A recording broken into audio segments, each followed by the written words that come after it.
Pois não, João Victor Teófilo.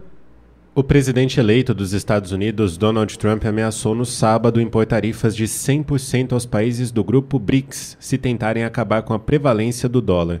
Abre aspas. Pedimos que se comprometam a não criar nunca uma nova moeda do BRICS e a não apoiar nenhuma outra moeda para substituir o possante dólar americano ou enfrentarão tarifas de 100%. Fecha aspas, escreveu Trump em sua rede social Truth Social, em referência ao grupo de países que inclui Brasil, Rússia, Índia, China e África do Sul, entre outros. A declaração chega depois de uma cúpula do BRICS em Kazan, na Rússia, onde os países membros do grupo discutiram como impulsionar transações em outras divisas diferentes do dólar americano e fortalecer as moedas locais. O grupo BRICS se expandiu desde a sua criação em 2009 e agora inclui países como Irã, Egito e Emirados Árabes Unidos. Na cúpula de Kazan, em outubro, Moscou assinou que renunciava, por hora, à criação de uma moeda comum do bloco, considerando que essa ideia ainda não estava madura. O presidente anfitrião, Vladimir Putin, disse o seguinte à época, abre aspas, sobre uma moeda unificada do BRICS, não estamos considerando esse assunto agora, fecha aspas.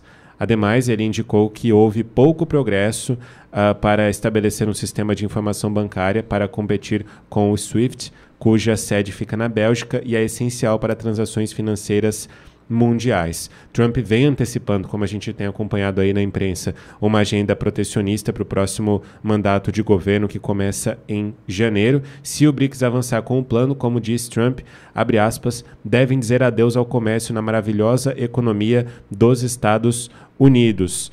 Precisam encontrar outro idiota. Não há chance do BRICS substituir o dólar americano no comércio internacional e qualquer país que tentar fazer isso deverá dizer adeus aos Estados Unidos. Fecha aspas. O que eu vejo, Olavo, Walter, é o seguinte, é o Trump já olhando para o Brasil, do Lula, amigo do Irã, do Putin, da China, amigo.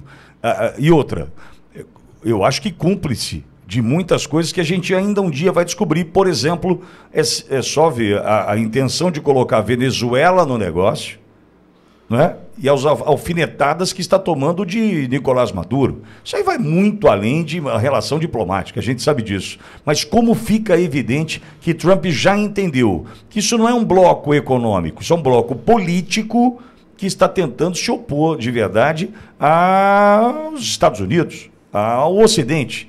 E o Brasil no meio disso, Olavo? É interessante como é revestido da característica de um recado, né? A ideia de uma moeda única do BRICS é assim, é uma fabulação, né? Para não dizer uma piada, vamos usar uma fabulação que é mais bonito, né? Mas quem vai querer a moeda chinesa? O que você vai fazer com uma moeda, com o real? O que você vai... Uma negociação internacional, uma venda de petróleo, a moeda será uma moeda criada por países que experimentam inflação, por países que experimentam economias um tanto dilaceradas, um tanto inseguras. A ideia inicial da criação da moeda única já é uma balela, mas na exata visão que o Pittoli colocou, o BRICS como um grupo político com características intensas de esquerda, com características não de um grupo econômico, mas sim de um grupo político e, mais do que amigos, de parceiros. O recado é bem simples. Tributação de 100%. Tributação de 100% inviabiliza o negócio. Só conversávamos aqui antes, né, sobre o perfil do Trump, né? O Trump, ele tem aquele perfil da geração de ferro, né? A geração que não está muito preocupada com o formato de como vai dizer ou se irá doer naquele que ouve, né? Mas as palavras ditas de maneira precisa e de maneira efetiva. E foram tão precisas e efetivas as palavras de Trump, que o resultado já aconteceu com todo mundo, a parte do grupo, cada um voltando para sua casinha. Fala, Walter. Bloco econômico, Numas, né? Acho que isso aí já ficou para trás. É bloco político e contra o Ocidente, né, Walter? O engraçado é que o Sergei Lavrov, que é o chanceler russo, já botou no colo do Lula. Tá aí, estava lá na Revista Oeste, está agora em alguns sites aí a fala a entrevista do Sergei Lavrov, dizendo que a ideia de criar essa moeda como uma moeda alternativa ao dólar foi do Lula em Johannesburgo, na África do Sul. Vocês lembram disso, né? O Lula tinha dito. Eu me lembrei do saudoso Paulo Francis, que dizia o seguinte: quem não aguenta o calor que saia da cozinha, né? Dizia o Paulo Francis. Como é que nós vamos querer bancar esse jogo contra os Estados Unidos? É óbvio que tem aqueles idiotas revolucionários de centro acadêmico que acham que o grande problema da América Latina é a dominação e o imperialismo americano.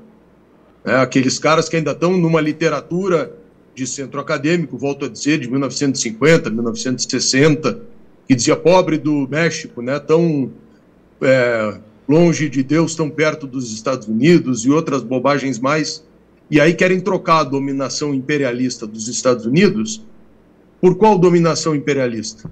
Da Rússia? Né, de Alexander Dugin? Dominação imperialista da China? Vocês acham que a China está aí para brincar?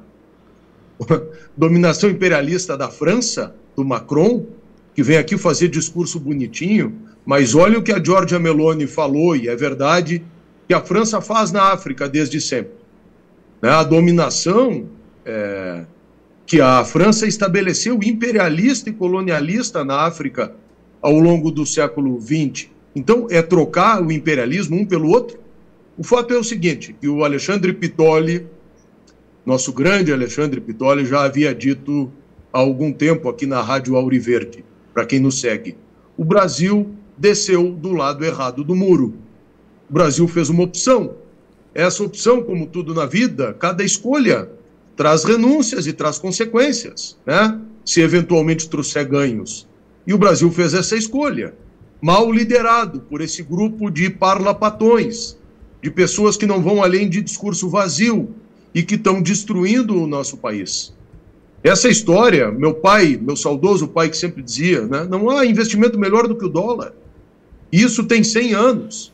Isso vem desde Bretton Woods, criação do Banco Mundial, do Fundo Monetário Internacional, do lastro no ouro, e depois acabou o lastro no ouro e continua sendo o dólar, porque os Estados Unidos, quer queiram, quer não, nesses últimos 100 anos, tem sido o guardião do comércio e da democracia no Ocidente. Então, querer se levantar contra isso, tem que ter muito café no bule, Pitoli. Era muito melhor a gente ter adotado uma prática de aliado dos Estados Unidos do que querer ser aliado de tudo aquilo que não presta no mundo e querer tentar, num sonho de uma noite de verão, derrubar os americanos. Agora, como eu disse, aliás, como disse Paulo Francis, quem não aguenta o calor que saia da cozinha.